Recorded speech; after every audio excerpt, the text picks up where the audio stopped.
السلام عليكم ورحمة الله وبركاته.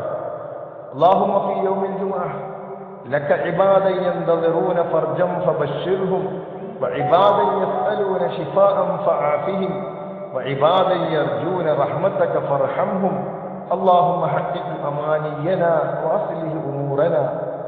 അല്ലാഹുവേ, ഈ വെള്ളിയാഴ്ച ദിവസത്തിൽ നിന്നിൽ നിന്ന് ആശ്വാസം പ്രതീക്ഷിക്കുന്ന ചില അടിമകൾ നിനക്കുണ്ട്. അവർക്ക് നീ സന്തോഷ വാർത്ത അറിയിക്കണമേ. നിന്നോട് രോഗശമനം തേടുന്ന ചില അടിമകളുണ്ട്. അവർക്ക് നീ ആരോഗ്യം പ്രദാനം ചെയ്യണമേ. അല്ലാഹുവേ, നിന്റെ കാരുണ്യം പ്രതീക്ഷിക്കുന്ന നിന്റെ അടിമകൾക്ക് നീ കരുണ ചെയ്യണമേ. അല്ലാഹുവേ, ഞങ്ങളുടെ ആഗ്രഹാഭിലാഷങ്ങളെ നീ സാക്ഷാത്കരിക്കണമേ. ഞങ്ങളുടെ കാര്യങ്ങളെല്ലാം നീ നന്നാക്കി തരണമേ.